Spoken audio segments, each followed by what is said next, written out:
Hello everyone, this is Rachel Kirkland here, the Modern Shaman. Thanks for being with me this week for another YouTube question and answer time. If you're new to the channel, welcome, welcome, welcome.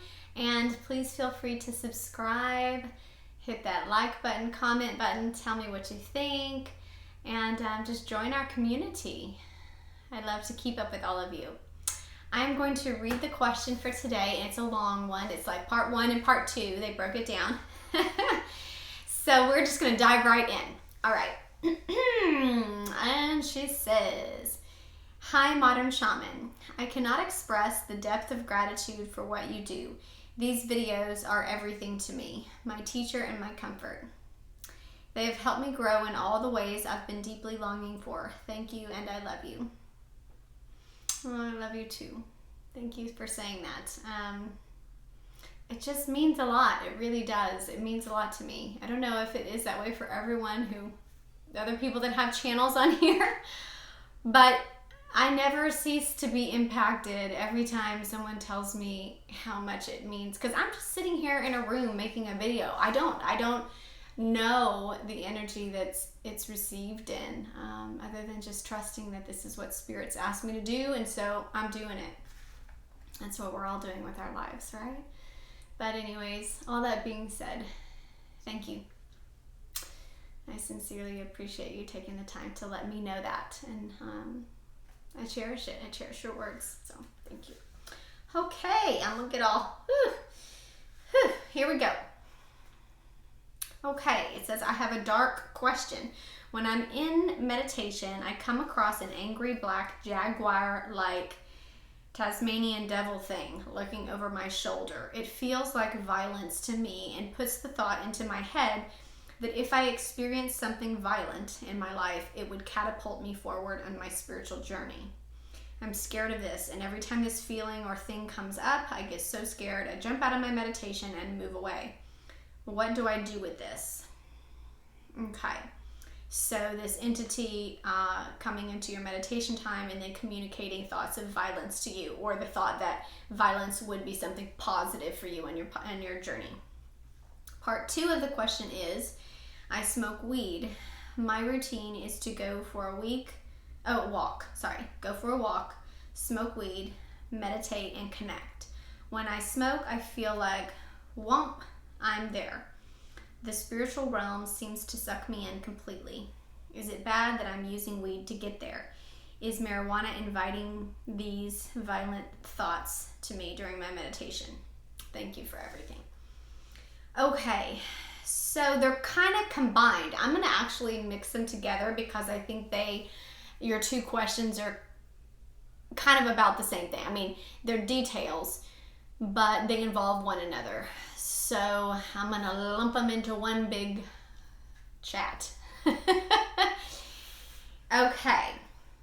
And this is a pretty specific, detailed question about their personal experience. But I think in some ways we can all relate to anything that we use as a permission slip to get us to a spiritual experience. Any sort of avenue that we take that we feel like is helpful to us on our process. So let's talk about that first. Actually, I'm going to do them out of order. I'm going to talk about weed first and go there.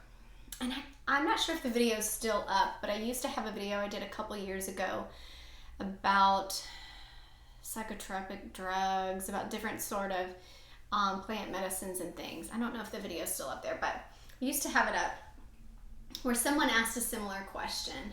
Not totally similar, not as detailed. They didn't have the detail about the black jaguar and Tasmanian devil thing.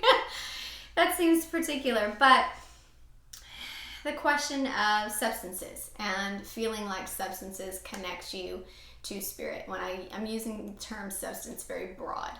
Any sort of external that you take internally with the intention to meditate, connect with spirit, go deeper in your spiritual alignment through that medicinal, be it plant-based, like weed or ayahuasca. There's a lot of San Pedro. There's a lot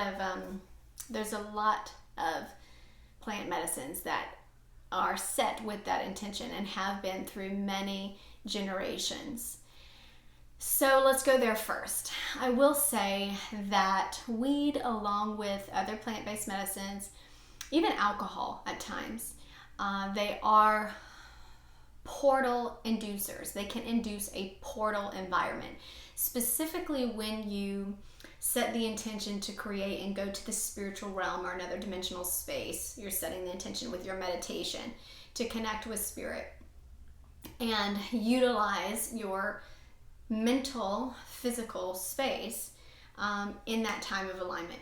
This is what I call portal energy. It's a portal space. And when I say portal, it's like a transitional space, moving you from one realm to the other, and it aids the portal, or it opens the portal. So this is a very real thing. People do this all the time without realizing it.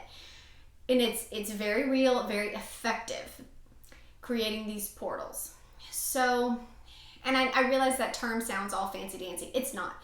It just shifts your unconscious state and your conscious state in a sort of vibrational resonance that opens an energetic connection. This is why it's so easy for you to connect. It opens an energetic connection to other realms.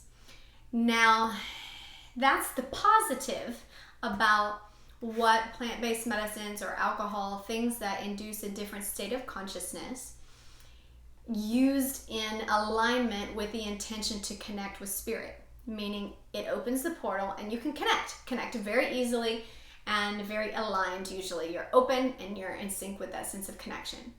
The negative is part of your first question. It opens the portal, and once it's open, mama. I mean, this is why people can have really horrible trips or get a lot of entities and attachments from negative experiences with an open portal, be it alcohol, regular use of substances of any kind that move them into that energy. So it is paramount that you have a sense of psychic boundaries. I edited a little bit of your question because you actually bring up psychic boundaries and empath. And if you are empathic, you have to be incredibly astute to the space in which you set up your connection. So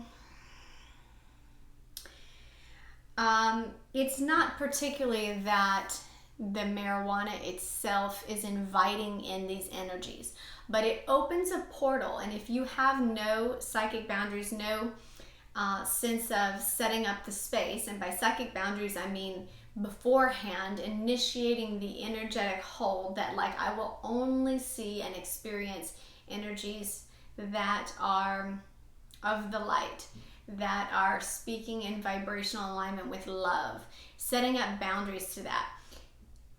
The thing is, once the portal's open and you're in another realm, meaning if it's a higher dimensional realm, spiritual realms typically are higher dimensional realms, 5D, 6D, 7D, all these different realms. The time differential of manifestation is speeded up. So you will have a thought, and in your own dimensional space, it will manifest really quickly without any sort of delay or time difference like we have here on the 3D. We may think thoughts for a long time before they physically manifest, right? When you're in higher dimensional spaces, that time, because you're not, it's a bend and it's a different vibrational experience, the time is malleable in that way, and a lot of times this kind of manifestation time is speeded up. So it becomes your experience automatically or right away. So if you lean into this energy, this is why it can get really bad really quick when you are in an induced state and you're having a spiritual experience where fear becomes a dominant energy and vibrational space. Everything starts to manifest within that fear-based vibration, or it can. I won't say it always does, but essentially the portal's open, and if there's no boundaries within that portal, or there's no one there to have a sense of knowing how to handle the space, this is why it's so important for shamans and those that are holding ceremonies to be conscious of psychic boundaries, to know how to create a safe space for people to journey into, travel into, experience in. So if you're not conscious of how to do that and you're just setting up a time to connect, it's opening it up, and this is what's happening with this negative entity that's coming in. I will say you're doing the right thing by stopping the meditation and getting out of that energy. Okay, that is in form a boundary. You've said no, you stop it, you get up from the meditation. And that will move you out of that portal realm of not being open in that meditation space. So essentially you're trying to create the boundaries, but it's a very physical, abrupt boundary. What you want to do is to be able to have that sense of boundary or structure without first going in or before going in to your meditation time. I will say if you are having this all the time in connection with the marijuana, then there may be an alignment of like not utilizing. You don't need it. You definitely don't need that. It's a permission slip, like I said at the beginning of the video. It is a way that we tell ourselves like, this is an easy way in. And it is, it's effective. But there are many ways, and it's not by any means. I mean, Source is unlimited and exponential and infinite. There are so many ways to connect and connect deeply. That is just one. And if you've had that experience and you feel like you're aware of it, it may be time to try other experiences, meaning trying not to use that as the permission slip. Try to give yourself a time of building trust in your own awareness, building trust in your own meditation time, building trust in knowing how to set the intention to connect and open the portal, because you can set just the same intention to be a portal yourself, to open yourself in this meditation time to a fifth dimensional realm within your meditation, to see, to experience, to feel. You can literally set that intention, align completely with your sense of sincerity and what you're doing in that moment, and experience it and have the same level of depth to that experience because you know how to align your own energy. Now that takes practice. It doesn't just sink in like that because we're not used to moving into that intentional space with ourselves. But it can be done very easily, and it can be practiced and moved into another layer and level of your relationship with Source. So I feel like what you're experiencing, and even this negative entity that's telling you that violence is there, to me, this is an entity in the portal. And I will just say, on different dimensional spaces, these entities do exist and they vibrate in the energy, particularly of fear. A lot of times they feed off that fear, so they'll induce a sense of fear. And then when you feel it, because you're open in that portal space, you're kind of vulnerable to it. Then they feed off of that, and whatever your fears are, whatever, if you're particularly fearful of violence, and it sounds like you are because you mentioned you don't want to see videos that have violence, you don't want to watch movies, you turn off the TV so they're pulling from your sense of openness in that psychic realm, reading into, okay, these are things she's afraid of, so we're going to induce thoughts that this has to happen. So, and it's just feeding off of that fear. So it is what it is. Okay. It doesn't have any power over you. It doesn't have any sort of, it can't go past your free will. It still abides in the realm of free will. So, it's just like when you see, a little bug or something come in your window, or something that you don't want in your window. I used a bug. Bugs are not bad inherently, like they have purpose. But if you see a mosquito and you don't want to get bit, or you see something come in, it's the same kind of thing. You see something come in and it's game. It's inducing the fear to kind of feed off that fear in that realm. Just identifying it and setting a sense of boundary. You can literally just tell it has to leave, that it can no longer come back and be a part of your meditation. You can set a boundary just like that. The thing is, when you're in that induced state, sometimes it's hard to line up with your own vibration of intention because your mental mind is moved into a subconscious state. Depends on the strength and all of this stuff. I'm talking really broad. But in that state, essentially you need to be able to align with your sovereign free will, saying and you do when you get up, because that moves your physical body up. A lot of times that's an effective way of moving into a posture of strength, of alignment, meaning your spine feels like it's in alignment with your hips. You're standing there and you're moving into a posture. This is absolutely not. You must leave my experience, leave all dimensional realms that I'm present in right now. You align. You may need to say it a few times until you feel like you mean what you say. You'll feel your sense of alignment when you mean it. Okay? And you have total control there. It's not scary. Well, maybe it is for you, but I'm just saying that sense of alignment and lining up with your own psychic boundaries, that's not scary.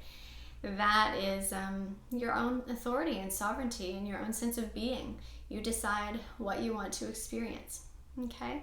And be conscious, be smart, be wise if you're utilizing something else that is a portal energy. Be aware and conscious that you're doing that. You're entering into another realm that you're not used to in your waking life dealing with. So you're going to have to kind of learn how to navigate if that's what you're choosing.